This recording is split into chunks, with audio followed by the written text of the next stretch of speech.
శ్రీకర్ తన గదిలో బాధపడుతూ ఉంటాడు. మరోపక్క అవని కూడా వాళ్ళ ఇంట్లో బాధపడుతూ ఉన్నట్టుగా చూపిస్తూ ఉంటారు.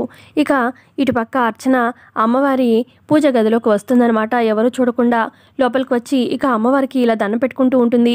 అమ్మ, నేను ఈ ఇంటికి వచ్చిందే మా అమ్మ నాన్నని ఇద్దరిని కలపడానికి. దేవుడు ముందు దీపం పెట్టి స్వామి నీదే భారం అని చెప్పి వదిలేయడం కూడా కరెక్ట్ కాదు కదా. గాలికి దీపం ఎలాగో ఆరుతుంది, కానీ అది కాదు కదా, మానవ ప్రయత్నం మనం చెయ్యాలి కదా.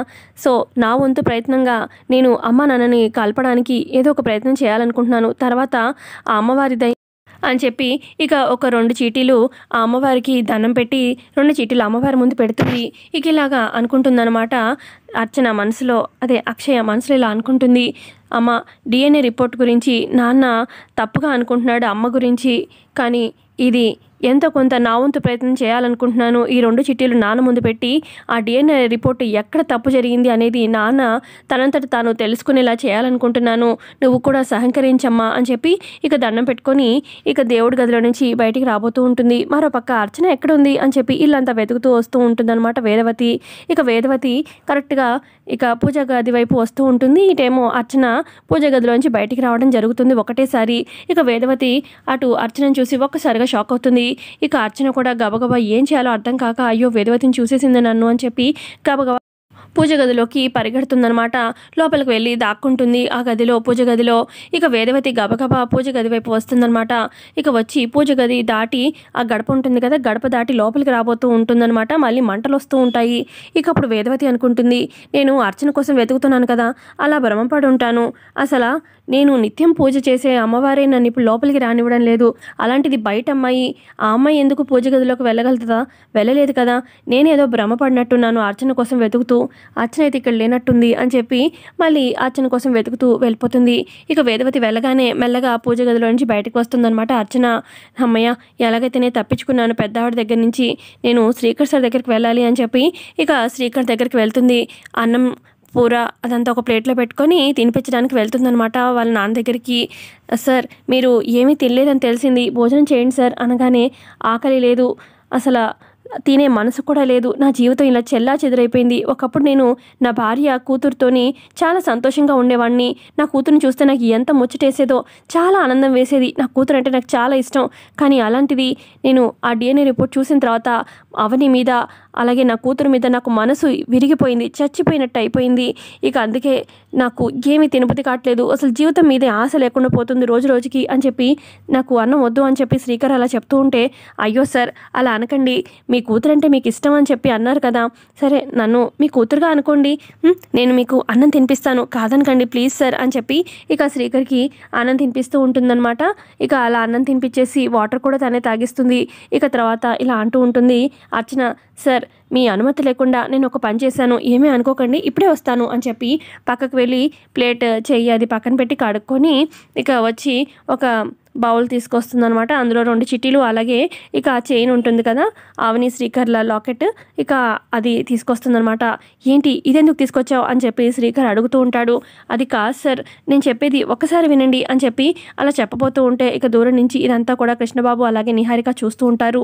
ఏంటి ఈ కొత్త పిల్ల అసలే శ్రీకర్ మనసు మార్చాలని చూస్తుందా ఏంటి అని చెప్పి పక్క నుంచి చాటుగా తొంగి తొంగి చూస్తూ ఉంటారు. ఇక ఇటు అర్చన చెప్తూ ఉంటుంది శ్రీకర్కి, సార్ ఒకసారి చూడండి సార్ అని చెప్పి ఇక ఆ చైన్లో ఉన్న లాకెట్ ఉంటుంది కదా, ఇక ఓపెన్ చేసి చూస్తూ ఉంటుంది. ఒకసారి ఫొటోస్ చూడండి సార్ అనగానే, ఆల్రెడీ నేను చూశానుగా అందులో ఏముందో అని చెప్పి అంటూ ఉంటాడు శ్రీకర్. మీరు చూసింది వేరే అయి ఉండొచ్చు కదా సార్, ఒక్కసారి చూడండి ఇటు అని చెప్పి చూడగానే ఇక అవనిది శ్రీకర్ ఫోటో, ఇద్దరు ఫోటోలు ఉంటాయి. ఇక షాక్ అయి చూస్తూ ఉంటాడు శ్రీకర్. నేను అప్పుడు వేరే ఫోటో చూశాను కదా అని చెప్పి శ్రీకర్ అంటూ ఉంటే, అదే సార్ చెప్పేది, అప్పుడు మీరు చూసింది ఇంకెవరైనా అలా చేసి ఉండొచ్చు కదా, మీరు చూసేలాగా కొంచెం ఆ విధంగా కూడా ఆలోచించండి సార్. అవని మేడం తప్పే లేదు, అసలు అవని మేడం అందంగా ఉంటుందని చెప్పి అందరూ అనుకుంటారు, ఆ అందమైన మొహం వెనకాల అందమైన మనసు కూడా ఉంది సార్. నేను ఇక్కడ ఇంట్లో వాళ్ళు చెప్పిన మాట బట్టి, బయట వాళ్ళు అనుకునే మాట బట్టి నేను కొంత విషయాలు తెలుసుకున్నాను సార్. అవును మేడం, ఈ ఇంటి కోసం ఎన్నో త్యాగాలు చేసింది కూడా అని కూడా తెలుసుకున్నాను. అలాంటిది అంత త్యాగం చేసే ఆవిడ మనసు వెనకాల ఈ ఇంటికి అన్యాయం చేయాలన్న బుద్ధి ఉంటుందంటారా? మీరే కొంచెం మనసు పెట్టి ఆలోచించండి సార్, ఒకసారి ఈ 2 చీటీలు చూడండి సార్ అనగానే, మరి ఆ DNA రిపోర్ట్ ఏంటి అని చెప్పి శ్రీకర్ అంటాడు. వస్తున్నా ఆ విషయానికే వస్తున్నా. ఇదిగో ఆ DNA రిపోర్ట్ గురించే ఈ 2 చిట్టీలో రాశాను సార్. DNA రిపోర్ట్ ఒకవేళ తప్పై ఉంటే ఎక్కడ తప్పై ఉంటుంది అనేది మీరు కొంచెం ఆలోచించి చూడాలి సార్. ఒకవేళ డిఎన్ఏ రిపోర్ట్ వచ్చింది కరెక్టే, డిఎన్ఏ రిపోర్ట్ కరెక్టే అని చెప్పి ఒక చీటీలో రాశాను, ఇంకో చీటీలో డిఎన్ఏ రిపోర్టు తప్పు, అది ఎక్కడ తప్పు జరిగింది అనేది కనుక్కోవాలని ఇంకో చీటీలో రాశాను. నేను ఈ 2 చీటీలు అమ్మవారి ముందు పెట్టి దండం పెట్టుకున్నాను. నేను అమ్మవారిని బాగా నమ్ముతాను సార్. మీరు అమ్మవారు మిమ్మల్ని ఏం చేయమంటే అదే చేయండి సార్, ఈ 2 చీటీల్లో ఒకటి తీయండి సార్ అని చెప్పి అలా అంటూ ఉంటుంది అర్చన. సరే అయితే అని చెప్పి శ్రీకర్ ఆ 2 చీటీలో ఒక చీటీ తీయబోతూ ఉంటాడు. ఇక కరెక్ట్గా తీయబోతున్న టైంకి వస్తాడనమాట. లోపలికి వచ్చేస్తారు నిహారిక అలాగే కృష్ణబాబు. ఇక కృష్ణ వచ్చి చేపట్టుకొని ఆపుతాడు. ఏంటి శ్రీకర్, ఏంటి నువ్వు చేసే పని? అసలు ఈ పిల్లదాని ఈ మాటలు వింటున్నావేంటి? ఇప్పుడిప్పుడే మారుతున్నావు, అసలు ఏంటమ్మాయి నువ్వు? కొత్తగా వచ్చి ఇంట్లో విషయాల్లో నువ్వు ఎందుకు ఇలా చేస్తున్నావు? ఇప్పుడే శ్రీకర్ కొంచెం నార్మల్ అవుతున్నాడు, వేరే పెళ్లి చేసుకోవడానికి కూడా సిద్ధపడ్డాడు, అవని మంచిది అన్నట్టుగా ఎందుకు నువ్వు సృష్టిస్తున్నావు అని చెప్పి అనగానే నేనేమీ తప్పు చేయడం లేదు అని చెప్పి అర్చన అంటుంది. ఇక అప్పుడే అక్కడికి వేదవతి వస్తుంది. వేదవతి రాగానే చూడమ్మా, ఈ అమ్మాయిని అనవసరంగా తీసుకొచ్చావు మన ఇంటి విషయాల్లో జోక్యం చేసుకుంటుంది, అవని మంచిదని చెప్పి శ్రీకర్కి నూరు పోస్తుంది అని చెప్పి అనగానే ముందు అమ్మాయిని బయటికి పంపించేయండి అత్తయ్య అని చెప్పి అంటూ ఉంటుంది నిహారిక. అర్చన బయటికి వెళ్ళేది కాదు, అసలు తను నన్ను 2 సార్లు కాపాడింది. పోలీస్ స్టేషన్కి వెళ్లకుండా ఒకసారి, కోర్టుకు వెళ్లకుండా ఒకసారి, అలాగే గుడిలో నా ప్రాణాలు కూడా కాపాడింది. అలాంటిది ఎలా బయటికి పంపించేస్తాను? అర్చనకి నేను చెప్పుకుంటాను. అమ్మ అర్చన, నువ్వు ఈ ఇంట్లో విషయాలతో చూసి చూడకుండా ఉంటే మంచిది, రా నువ్వు అని చెప్పి నీకోసం వెతుకుతున్నాను అని చెప్పి అర్చనని తీసుకొని వెళ్ళిపోతుంది వేదవతి. ఆ తర్వాత మరోపక్క అవనిని చూపిస్తారు. అవని ఏమో ఇక న్యూస్ పేపర్లో జాబ్స్ కోసం ట్రై చేస్తూ ఉంటుంది. ఇక అప్పుడే సుజాత వస్తుంది. ఏంటి అవని, ఏం చేస్తున్నావు? కాఫీ తీసుకో అని చెప్పి ఇస్తుందనమాట. ఏం చేస్తున్నావు? జాబ్స్ కోసం చూస్తున్నావా అనగానే అవునక్క అని చెప్పి అంటుంది. ఏం టిఫిన్ చేయమంటావు అని చెప్పి సుజాత అడుగుతూ ఉంటే ఏదో ఒకటి ఏదైనా పర్వాలేదు అని చెప్పి అంటుంది అవని. ఈ లోపల అవని ఇంటికి వస్తూ ఉంటుందన్నమాట అర్చన.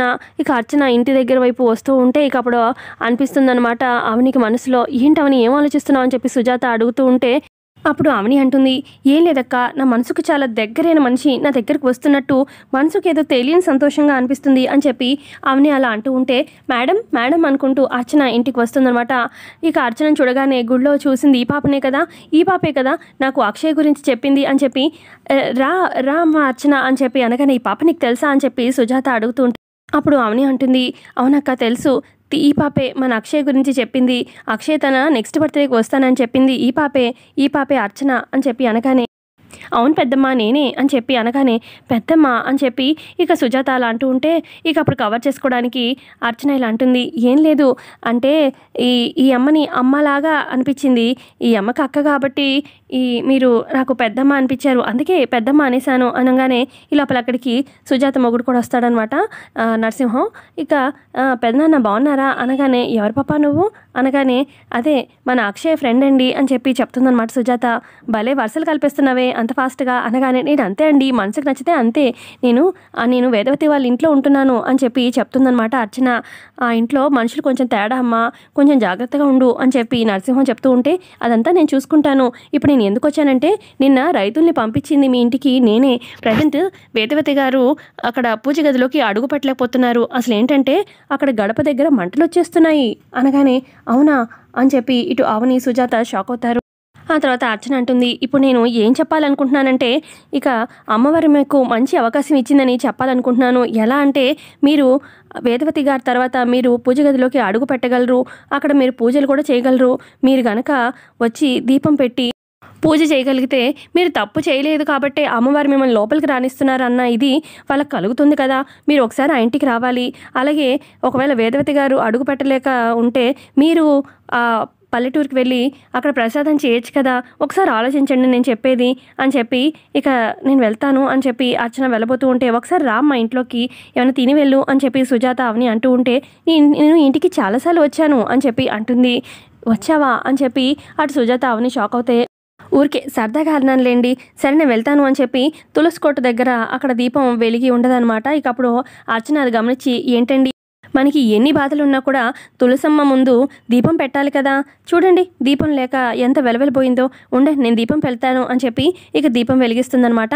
ఎప్పుడు తులసమ్మ దగ్గర దీపం పెట్టండి సరేనా, నేను వెళ్తాను ఉంటాను, మీరు ఆలోచించండి మేడం, అవని మేడం అని చెప్పి అక్కడి నుంచి ఇక అర్చన వెళ్ళిపోతుంది.